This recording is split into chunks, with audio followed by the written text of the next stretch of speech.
Great, thank you, and hi everyone, and it's good to be here. Back at the LSE for the fourth time. Every time I've been here previously, I've done this under one of the other brands that we've recently merged. So as Rebecca said, we've just created Superunion as a new global agency from 5 agencies that we brought together. So this is really one of the first times that the new brand gets its outing here. So that's a good thing. We've got a restyled presentation accordingly. There's me, and there's a banana. The talk is called Creativity is Bananas, which is a little sort of metaphor or a joke that you'll have to indulge me on as we go through, but you'll see a couple of points where that has some relevance to the storytelling that we go through. What this is really about, I think, as a talk, is about what is the role of creativity in business, and how can you, in some practical ways, think about how to apply it into a business context, and we'll talk about how that is. As I said, there's 2 parts to this talk. The first is, I think there's a really big problem with creativity in business. That problem in a nutshell is that people don't do enough of it. And then the second part is about some ways that I think you could all take it forward, and as you go out into the world, solve that. So let's start with the first problem. The first question you have when you talk about creativity very often is, what do you mean by creativity? Creativity very often gets labeled as some form of art, the kind of colouring in department. It's kind of often labelled as advertising in some ways. And you know, all of that is very important in the world. I'll show you examples of that. You don't have to, you can go all the way back in human history and find the ways in which art as a form, or craft as a form, aided communication, helped people to know what was where, and even before days of the written word. But I'm talking about something actually much bigger than just art and craft and visual communications. Although some people might argue in the modern age that we haven't moved on very far in time from the days of the cavemen, and of course, you know, someone who's often held up these days actually as a master of communication, which is somewhat ironic, is Mr. Donald Trump. But really what this talk is about isn't about advertising or art in its purest sense. It's about a much bigger concept around what really drives business, what really drives growth in the world, what really drives progress, not just in business, but to some extent in society. This is a lovely quote. I think it's probably apocryphal. I'm not sure that Henry Ford actually ever said. If I asked people what they wanted, they'd have said a faster horse. But it makes the point really nicely that I think in business, if you look at where the really big breakthroughs come from, they don't come from people looking at what they already know and keeping on doing the same slightly better. They come from people who look at doing things in new and different ways. And of course, there's loads of examples of that in the world. Despite the challenges I've had trying to connect my Mac to this screen, Apple is an amazing example of a business that has founded itself on a creative principle, or certainly revisited at a creative principle at the point that it bought Steve Jobs back as its CEO, and has created the most valuable, or the second most valuable company in the world. They go neck and neck with Google right now, which is another company which is fundamentally creative in nature. There they are. Amazon is one of the businesses I think people expect to continue growing faster than any other in the world, built on a spirit of innovation. You know, starts with an idea that we're just going to sell books online. That's a really simple idea, but it's the innovation that goes into things like being able to deliver products by drones. It's the innovation that goes into thinking about how the product line extends, the innovation that goes into thinking about same-day delivery. You know, Amazon can now deliver a product to you before you've even ordered it, because their algorithms are so sophisticated that they can think about how to make that work. That's the kind of creativity that I think really makes a difference in the world. These are all some of the world's most valuable companies. Virgin as a wide array of businesses that's been founded on a creative principle, including people into space. Ahead of them in the space race are Tesla. An amazing company. I mean, the value of Tesla as a business bears absolutely no relation to the money they make. Why? Because they don't make any money.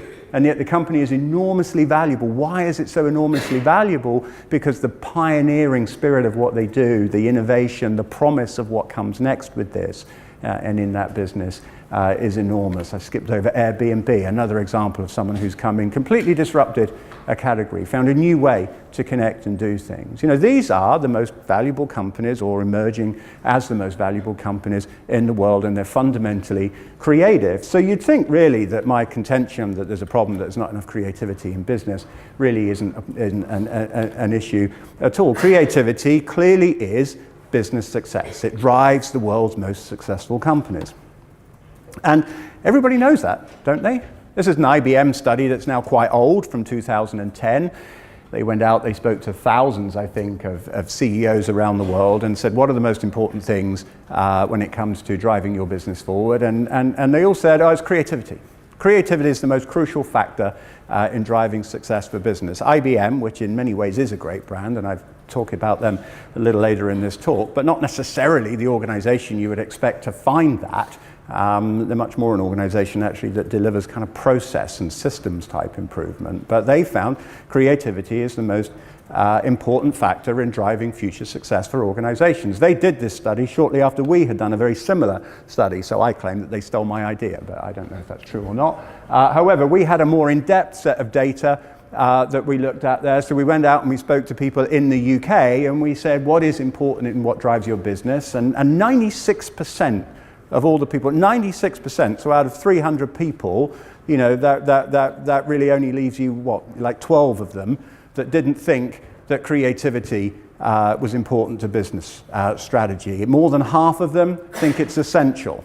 It's not just important, but it's essential. If you don't have it, it's a big problem. 78% say they think it's personally important to them. 60% want their organization to be more creative. And interestingly, they rated it more important than things like strategic planning, financial control, operational efficiency, staff morale, which is quite surprising in some ways, because those are the things that they, you know, you'd expect them to say. So again, the evidence says, Jim, what are you talking about? No, everyone knows that creativity is really important. There really isn't a problem until you start asking them questions about, well, what are you actually doing with it? So in our study, we went on to ask people, what are you actually doing about creativity? Do you ever talk about it in board meetings?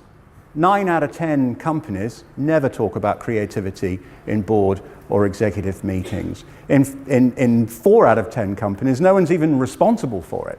Doesn't even sit in anybody's job description. 80% of them, almost, say they don't consider it in their business strategy. And you contrast that with the figures on the previous slide, where they say that 51% say it's essential to success and 96% say it's important to business strategy. 96% say it's important to business strategy, and they never talk about it. They don't do it. They don't think about it when they create their business strategy. 56% say the problem is they don't even have the skills to deliver it. And when they're recruiting people, despite it being the thing that they think is most important to the success of their business, when they're recruiting people, it's the lowest ranked attribute that they look for with people. So to me, that's where the big disconnect comes from, that you've got a situation where people acknowledge creativity is really important to business success, and you've got a reality where they don't do anything about it. It's a really big question. So I put a really big why on the screen. It's a really big question. Why is it that this problem exists? Why is it that creativity, the thing everyone wants to do, that they don't do? I think there's a really simple answer to that. It's a form of corporate conditioning, if you like. It's just not the way that things are done. That's become the sort of mantra of business. There's a little story that I'll tell around a sort of background to that, which I hope you'll follow. But to me, it sort of explains the kind of behaviors that have embedded themselves in organizations over time that have led to this relegation, really, of creativity. And it's a story about an experiment that was done. Again, I don't know whether this is real or not real, but I read about it as if it was a true story, so I will tell it as though it was thus. So some researchers had some macaque monkeys and they put them into a cage together, and in the middle of the cage, hanging from the ceiling, was a banana on a piece of string. And of course, the monkey's natural instinct is, as soon as they see the banana, as they rush for the banana, they jump up and they try and grab it. But what the researchers did in this situation is they sprayed the monkeys with cold water every time they went near the banana. And they kept doing this every time the monkeys went near the banana, until the monkeys learned eventually that it really wasn't a good idea to go anywhere near the banana. And once that behavior had established itself, the researchers then took one of the monkeys out of the cage and they put another one in. and the monkey they put in had had no exposure to the cold water before. And that monkey, of course, when it sees a banana on a string, makes a beeline for the banana and jumps up to try and grab it. But at the point it jumps up to try and grab the banana, all the other monkeys in the cage who've had the cold water treatment jump on the monkey and stop it from going up and grabbing the banana. And the monkey soon learns that it's not a good idea to go for the banana, even though it doesn't really know why. And then the researchers start changing all the monkeys one by one until none of the monkeys in the cage have ever been sprayed with cold water, but all of the monkeys have learned through behavior that it's not a good idea to try and go for the banana. And I think that story is quite interesting when I think about creativity in business, because I think there's a bit of a parallel there. I think there's a parallel that people in organizations from time to time have tried to be creative and they've been suppressed. It's been seen as risk, it's been seen as dangerous, it's been seen as something that isn't fully understood, something that doesn't fit with the norm. And in that act of suppression, over time, it's become the case that creativity is just not valued, is just not highly rated, and is not given the level of importance that it should do. So I think that story has some relevance to us. What are the connections there? Well, the banana is creativity.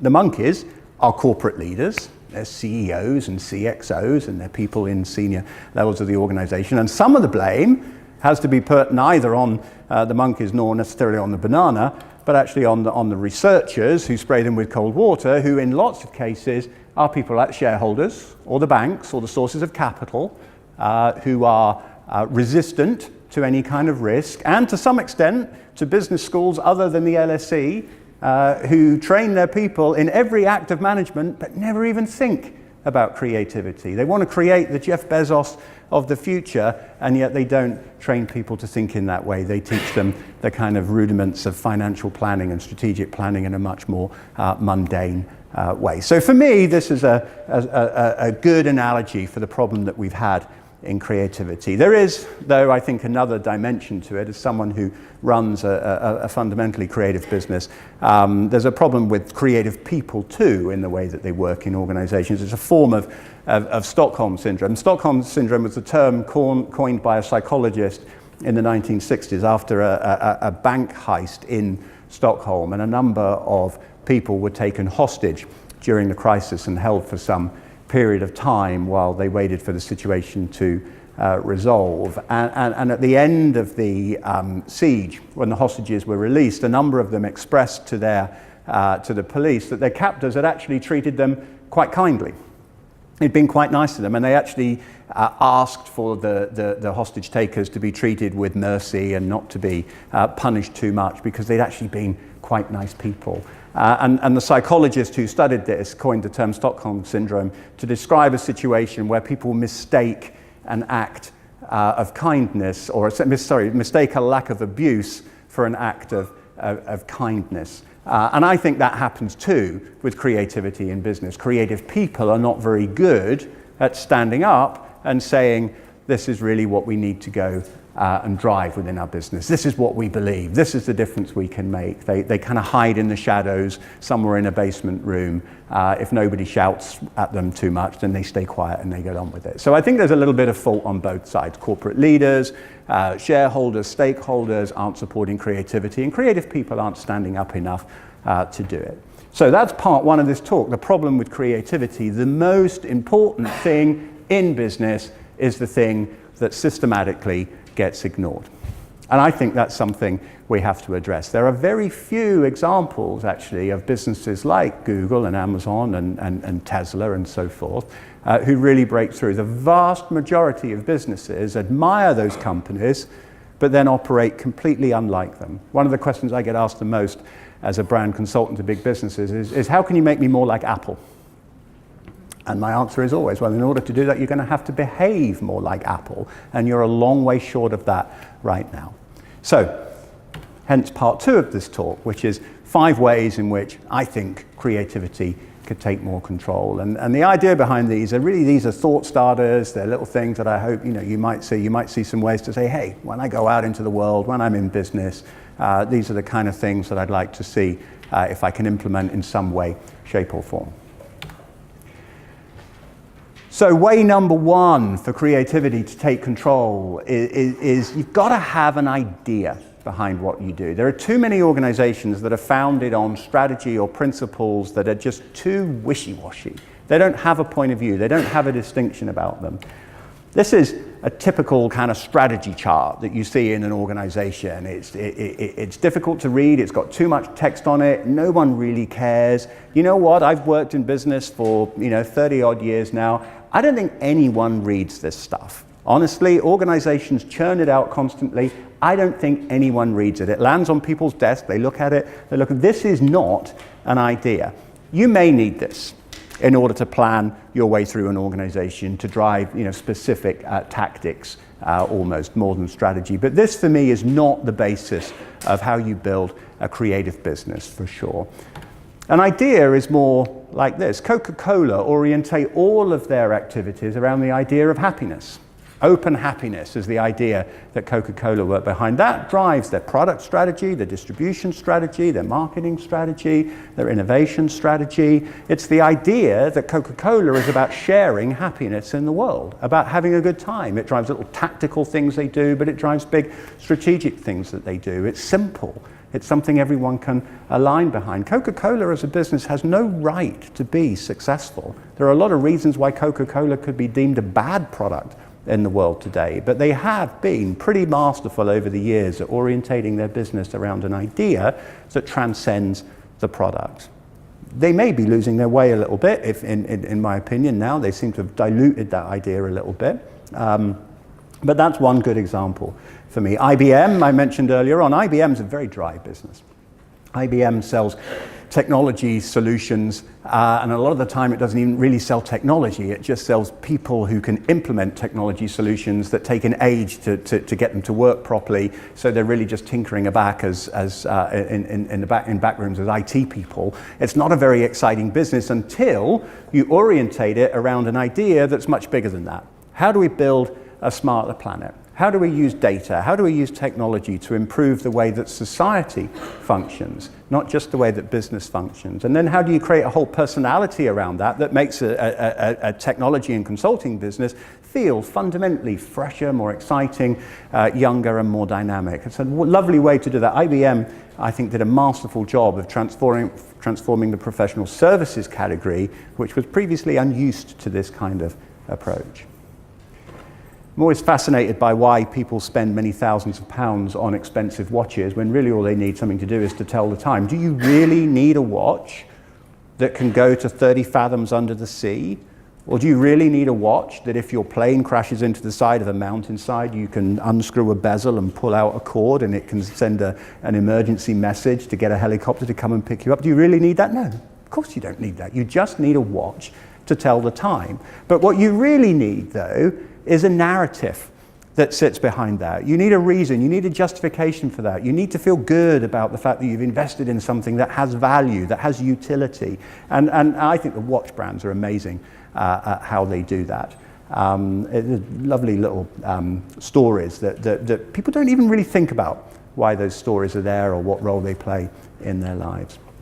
This is a brand that we worked on. We created this brand some time ago now. Actually, the O2 brand was born in about 2001 when BT owned a business called BT Cellnet in the early-ish days of mobile, and they wanted to create a brand with much more of a strong consumer proposition around it, and we created the name and the identity for that.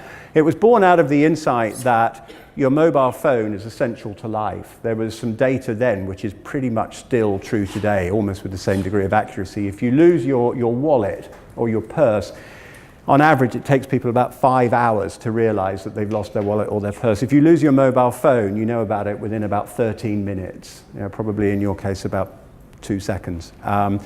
People's phones have become so essential to their lives. So when you start with the idea that a mobile phone is essential to life, and then you think, well, what is a metaphor for being essential to life? Oxygen is a metaphor for being essential to life, and therefore O2 became the brand name. And the bubbles as a representation of oxygen, which is pretty hard to show unless you put it underwater. So the bubbles became a way of living that. So the whole brand is built on an idea of being essential to life. It's a lovely example. Even Amazon, lots of little subtle cues. I said earlier on that this isn't really a talk about art. In places it's a talk about art. Who knows, in the Amazon identity, this is a story of going from products that go from A to Z with a smile. Just the way that brand identity delivers a little message. You could spend 1,500 words trying to write what Amazon is, or you could just show people that and you could say that's the story, and people get it straight away. So there is a role even at that level. This is a lovely little story. Not everything has to be about big business. This is a lovely little story of something we did a few years ago. This is honey that is grown, it's grown, honey's not grown. This is honey that is harvested from bees that live on top of buildings in London. It's urban honey. The beehives are on top of buildings as they go around London and pick up pollen. They come back to the hives to create the honey. And the honey is packaged in these ceramic flower pots with a lid on it, and the honey is inside in a plastic container. And when the honey is finished, you take out the plastic container, and in the bottom are a few little flower seeds. And you plant the seeds and you put them outside somewhere, and the London rain falls, and so grows a plant. And in doing so, you create a source of pollen for the bees to find next time around. So you create a kind of sustainable idea for bees. I mean, is that really how that plays out in practice? Do the same bees come back to that pot? Probably not, but the narrative is rich. The narrative around urban bees is something that people love. Very successful honey brand on the back of an idea like that. So that's the first idea, have an idea. The second point is really, if you're going to drive success in the world today, you have got to see things differently. You've got to come at things with a fundamentally different point of view. I would say, even 10 years ago, certainly 20 years ago, 30 years ago, you could drive a lot of value into business as a consultant if all you did was transfer knowledge from one sector or one geography into another. Companies, a lot of the big consulting firms, founded themselves on the principle that they had experience in the oil and gas sector in Africa, and they could transfer knowledge from that sector into the forestry practice in Sweden, for example. And knowledge transference was a legitimate way to drive growth into business. But now we live in an age where knowledge is largely commoditized. The value of being able to swap knowledge and drive advantage is becoming smaller and smaller. The real ways forward now, I think, are looking for distinctive approaches, new approaches to doing things. I see so many organizations that talk about the foundation of their business being words like this: quality, integrity, innovation. They bandy these words around as if somehow by stating them they're going to become better organizations. We were doing some research trying to find out what kind of organizations use these kind of words. Here are some examples of organizations that claim these as their stated values: quality, Lidl and Primark. I mean, maybe, but not really something you would say makes them distinctive. Integrity, you may or may not know about Enron. Enron was the largest corporate collapse of all time in the early 2000s after a sort of mass-scale corporate fraud had been perpetrated by its executive leaders. And yet integrity was one of its stated values.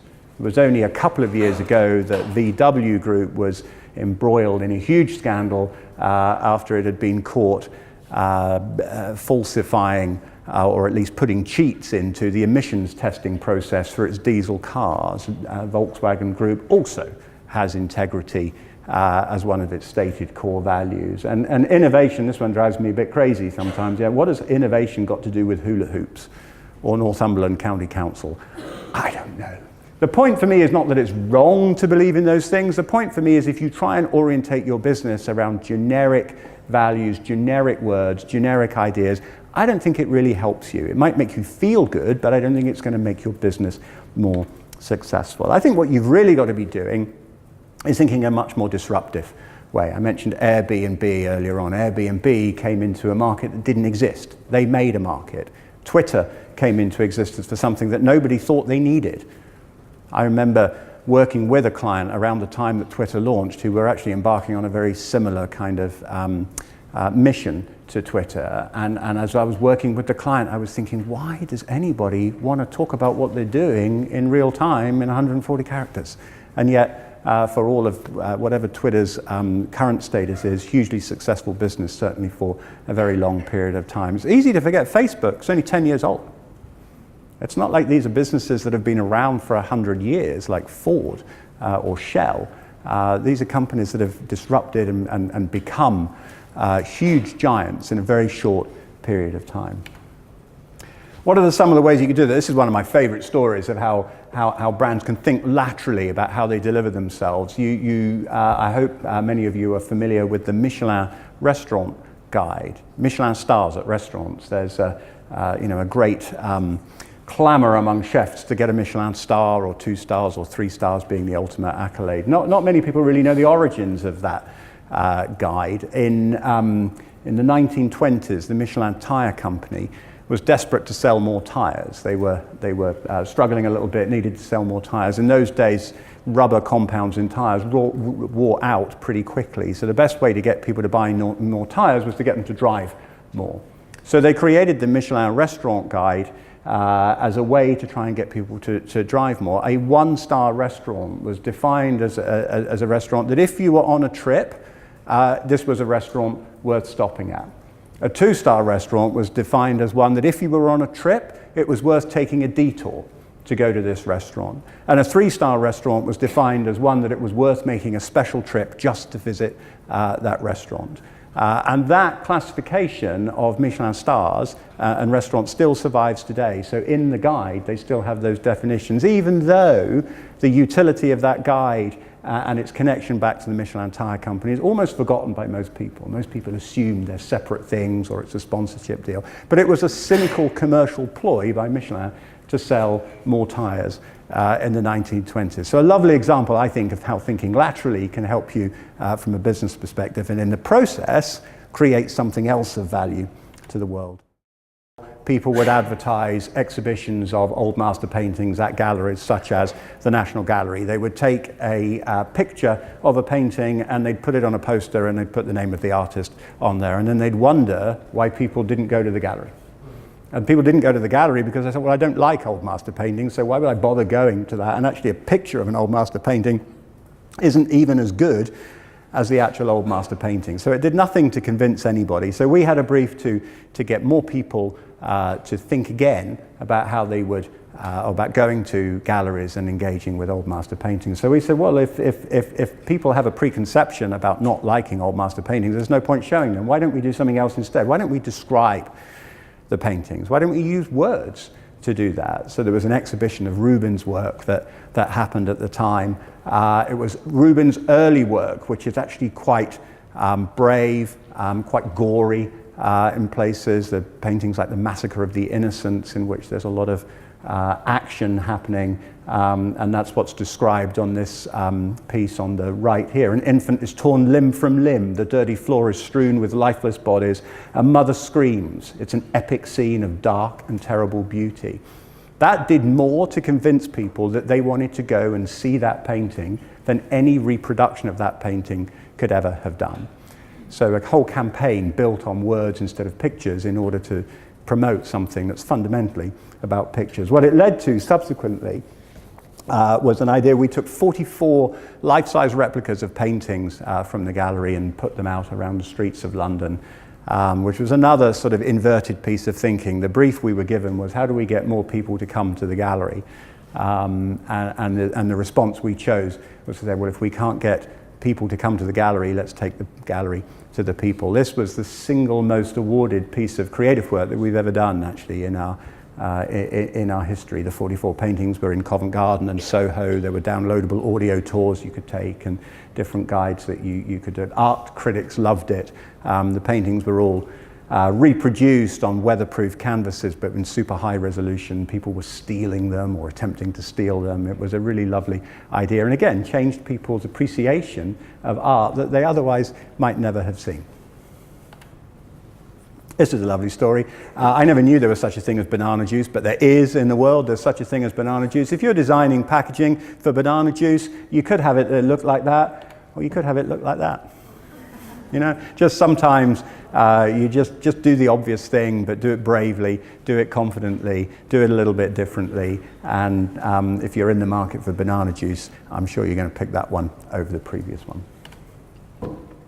Third thing you've got to do, creativity is not easy. Nothing is easy in business, especially not these days. You can't have an idea, try it out, try something different, and then it doesn't work and you give up. You can't do that. That's not the way that organizations are created or formed these days. A little story to start with. I live in West London, I was driving through Chiswick one day, and I saw a pizza shop called Clever Wally's Raw Pizza, and the name grabbed me. I thought, wow, that's really interesting, what's that? So I looked it up, and Clever Wally's Raw Pizza was built on an idea that what you really want when you get a takeaway pizza isn't so much the flavor of the pizza, because no matter what they say is in the ingredients, they all kind of taste the same, right? What you really want in a takeaway pizza is that it's hot. And the worst thing about a lot of takeaway pizza is by the time you get it, it ain't hot, it's cold. So Clever Wally's idea, his name wasn't Wally, but the brand name was.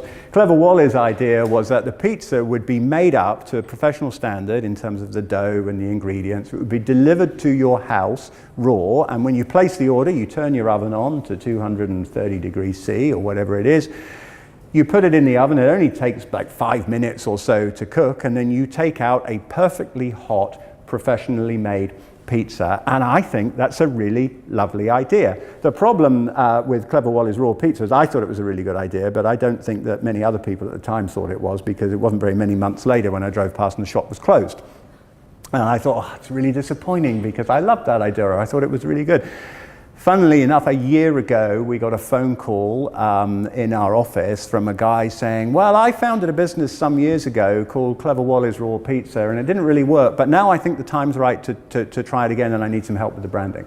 So it was a lovely piece of symmetry for me personally, because I'd come here and talked about this in the talk, and now we're working with the guy to relaunch the brand. It's a great example for me. If at first you don't succeed, keep going. Try again. Good ideas often take many, many years to come to fruition. If you talk and if you read up, as I'm sure you have, about many of the great entrepreneurs in the world, their first business did not work. Their second business did not work. Their third business did not work. It's the fourth or the fifth or the sixth or the seventh attempt that really where they break through. So persist. Keep going. The story of Apple is not about one day Steve Jobs said, oh, you know what, I'm going to do like an iPod. That isn't how it happened. Apple innovated constantly throughout its lifetime, even in the points where it was in a lull, and when Jobs came back.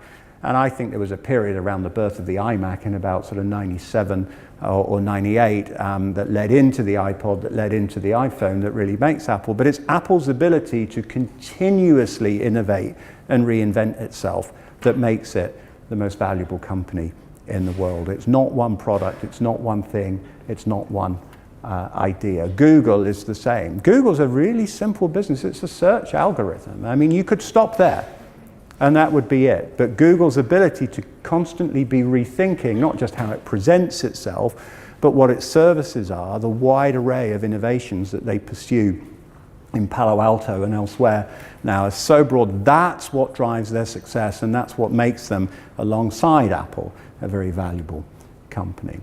BBC, one of my clients, are really good at this. The BBC iPlayer we named and branded when it first launched, which was about 2006, I think, at a point where they weren't really sure what the technology was even for. They weren't sure whether it was going to be a catch-up service, whether it was going to be a library, whether it was going to be a subscription channel, whether it was going to be free to all, or whether it would be limited or housed on the BBC or housed elsewhere. We were in still the pretty early days of digital, but they built BBC iPlayer, and today that is one of the most used digital brands in the world, now rivaled, of course, by Netflix and Amazon, who have come in and built on their learnings. But the BBC are very good at continuous organisation. I'll tell you, I've worked with the BBC a lot. That organisation does not deserve to be successful on the basis of its administration and its bureaucracy.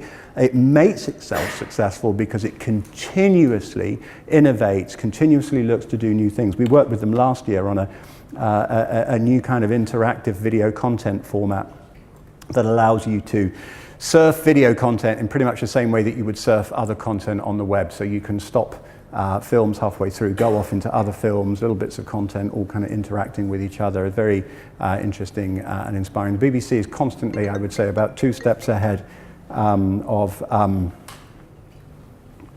yeah, sorry. When you said you'd miss your phone after 2 minutes.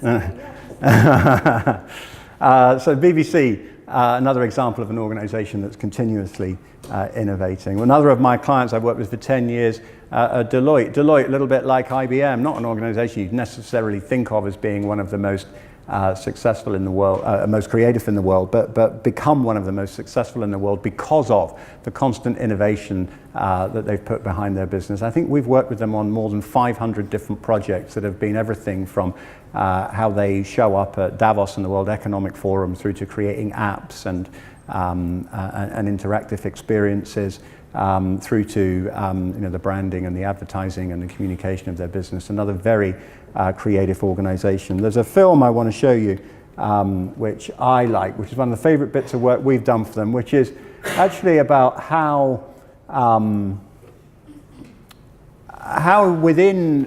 when you're innovating constantly, sometimes you find small things that can turn out to be really big things. If you try and solve problems creatively on a constant basis, you'll find something eventually that will emerge as a really big idea. So one of the briefs we were given at a certain point was, can you create a screensaver? So all the people that work for Deloitte around the world, when they're not using their computer, they're just reminded of the brand values because we'd like them to feel positive about Deloitte. And we looked at that and said, well, that's not the most interesting brief in the world. And I don't know that that's really a problem that we want to solve in the world today. Perhaps there's something else we can do. So this film tells the story of where that original brief then went to.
Sometimes a bit of creativity can, solve a big problem from a small brief. So I quite like that particular story.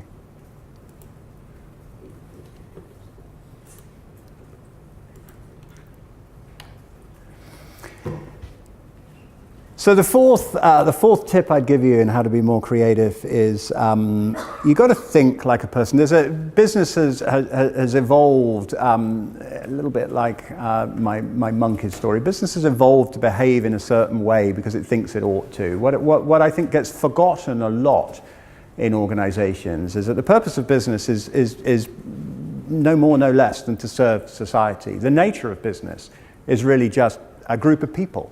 There isn't some other persona that one magically adopts when you become active in the business world. I'm the CEO of an organization that's got 750 people in it. I go places sometimes and people kind of treat me as though I'm sort of some kind of different kind of species. I mean, I'm not. We're people. Business is just people trying to get on with each other. The more people get on with each other like people, the stronger business is. So being human for me is really important. There's a lot of talk about the sort of dystopian view of the world. Hollywood loves this idea that business is out to get us, right? Black Mirror, not quite Hollywood, but it's an example of that. Blade Runner is another example of that. They're all great films. Even the Lego movie had a character called Lord Business who was hell-bent on trying to make the world a terrible place. There are some bad people in business, there are some, but you know what? There's very few of them and they get caught. The vast majority of people really genuinely want to make the world a better place. And being human is one way that you can do that. Innocent is a lovely organization. At Christmas time, they get people to knit little hats. They put them on top of their Innocent smoothies, and the money that they raise from the extra charge they put on that goes to help the homeless at Christmas time. It's a lovely little human idea. Virgin Atlantic, in Virgin Atlantic business class, if you fly from London to New York, you get a little pack that includes a little rubber duck. And it includes a salt and pepper pot that are shaped like planes, so you can sit there and play. Now, who flies Virgin Atlantic business class from London to New York? It's a lot of people like me who are kind of, like 52 years old and got grey hair, and they're kind of old and boring people, right? Why would they need toys? Well, actually, they need them because it's fun, because they're human beings. There's a psychologist I worked with at one point who said, the thing about being on a plane is that it just takes you back to when you were a child and you were stuck in the back of the car and your parents were taking you on holiday and you were strapped in. All you could see was the seat in front. You couldn't get out. You couldn't go to the loo. There was nothing to eat. You were bored. Are we nearly there yet? And as soon as you get on a transatlantic flight, you just go back psychologically to the same mode. You go back to childhood. So from Virgin Atlantic's point of view, how do you solve that? Well, you give people toys to play with. They give you ice cream halfway through the flight. It's like a lovely little piece of humanity that acknowledges the mind state that you may be in at that point. BBC Two, another of our clients, we did all of this work over many years actually to personify BBC Two into a little character, a character that moved and that shot flames and flipped over and so forth. Just putting a bit of humanity into something otherwise could be quite mundane, like a channel identity. We're working with the BBC at the moment on what the evolution of this may be in the coming years, so watch this space on that one.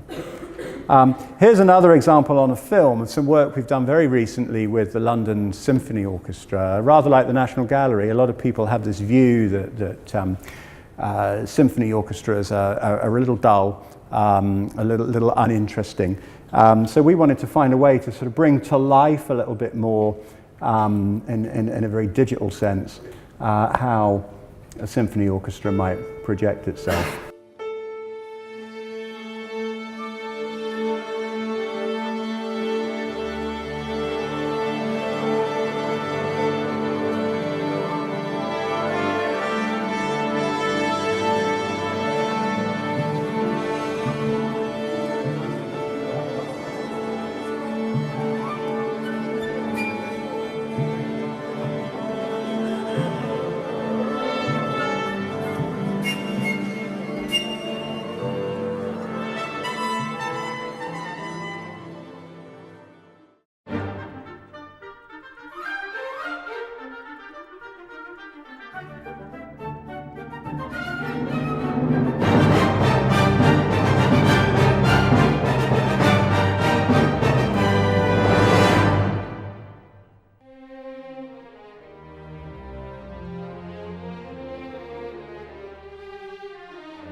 So you might see some of that work around London at the moment. That's current LSO advertising. The beauty or the trick to that idea is Not necessarily even the idea, in my view. It's going to Sir Simon Rattle, one of the most celebrated conductors in the world, and saying, "Hey, Sir Simon, do you mind if we put you in a motion capture suit?"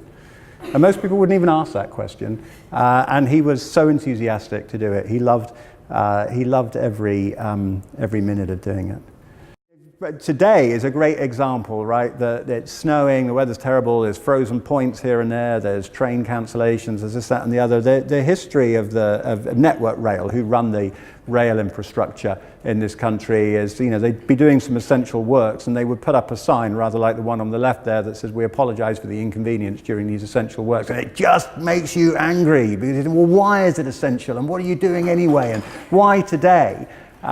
We were working with them at a certain point, and we said, if you're going to, the works are essential.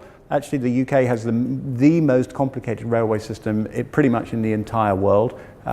People talk a lot about how great the Swiss railway is. That would fit into Kent. The Dutch railway system would fit into East Anglia. The French railway system is built on really straight rails because they've got so much land they can go through. The British railway system was built in the Victorian age, and we're a really dense network in a really small country with lots of geographical complications around it. So they do a really good job, but they don't tell anyone. They don't tell anyone what they're doing. So we said, if you're going to do some essential works, just tell people what you're doing. Show them a picture of what Farringdon Station is going to look like when you finish making everyone's life miserable around it. And then people might give you a little bit more license to continue with that. So that was just a use of language, really, use of storytelling. Here's another good example. I'm going to toggle out again on this one. This is a cleaning company. They were, in fact, our cleaning company in the agency at the time we did this. Their name is Eagle Clean. And they said, "Oh, could you guys develop an identity for us?" So there you go, you got it straight away, full marks. So we created a little kind of bird like eagle out of the rubber gloves, which is very nice. And they said, "Oh, could you guys do us a website?" And we were thinking, okay, so what are we going to do as a website? So this is what a website should look like for a cleaning company. It's a website that cleans itself from the inside. And just everybody, it's a website that makes people smile, makes them laugh, and why not? That's what you should expect a cleaning company to do for you. So a little bit of humanity is certainly a good idea. Sorry, bear with me.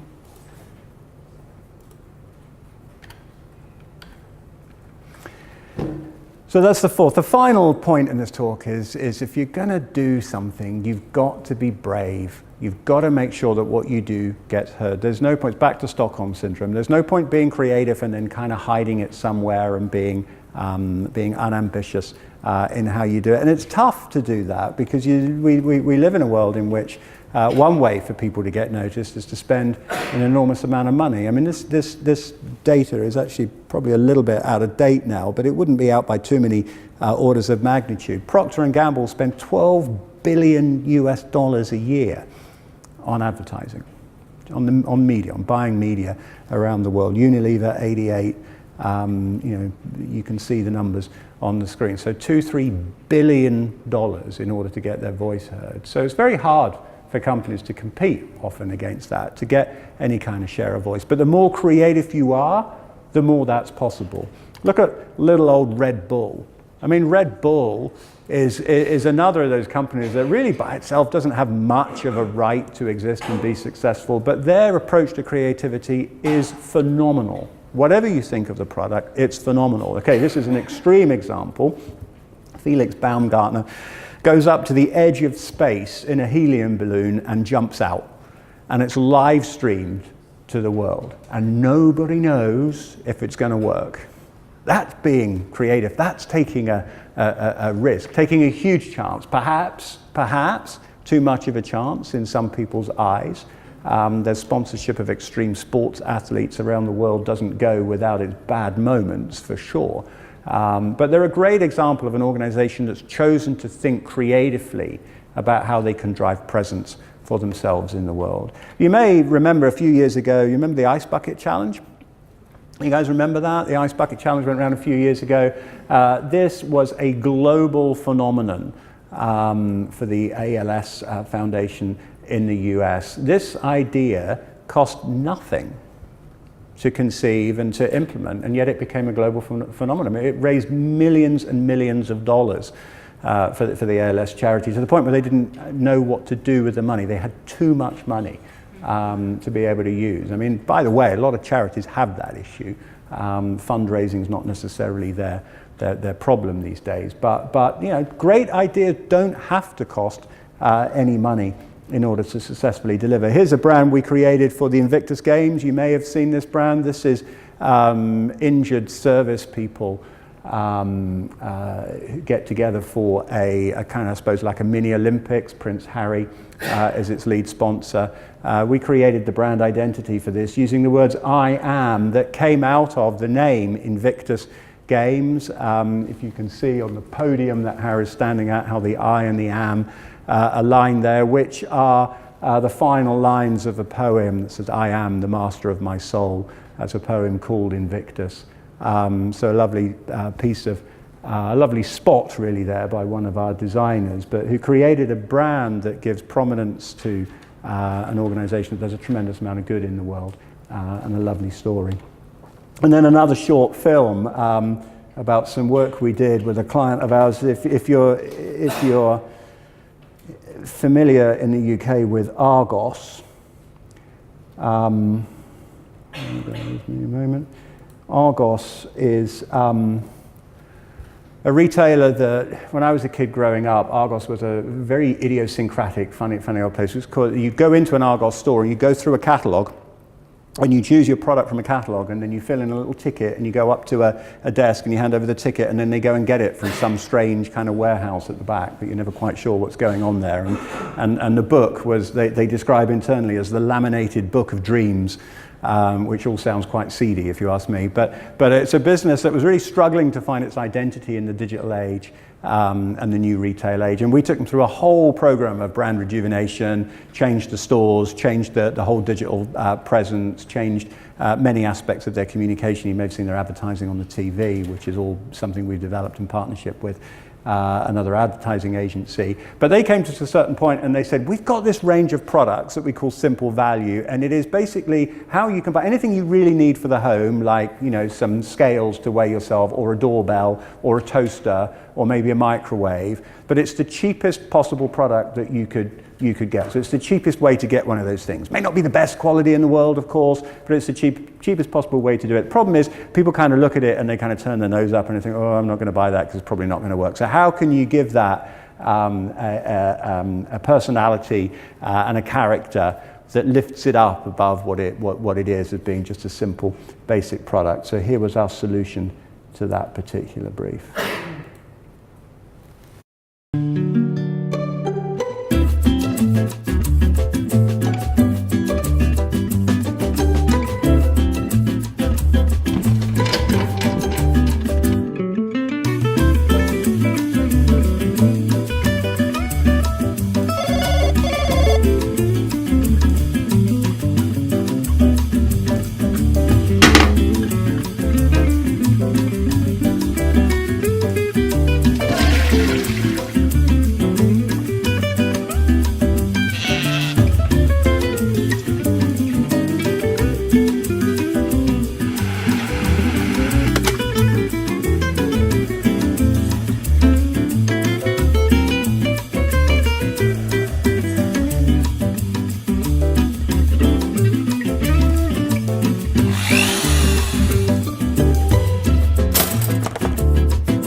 So, creativity can transform anything if you think about it hard enough.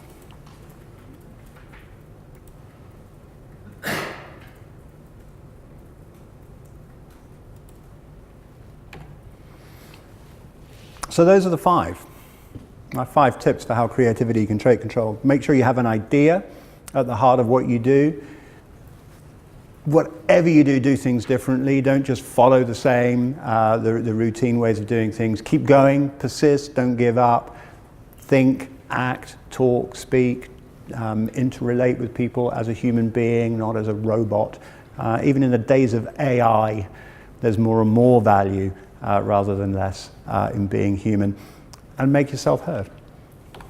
All these guys, I mean, this is Jeff Bezos, Bill Gates, Mark Zuckerberg, Elon Musk, Richard Branson, Steve Jobs. None of these guys went to business school. None of these guys have an MBA.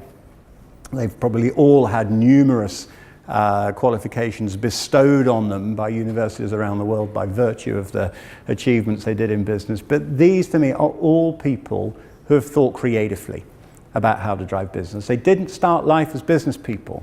They started life as creative people with an idea, with a sense that things could be done different and done better. And I would encourage you, with all the skills that you have and whatever approach you take to your career and whatever you go to do in business, just keep a little bit of your mind that thinks creatively. Don't be afraid of the banana hanging from the ceiling.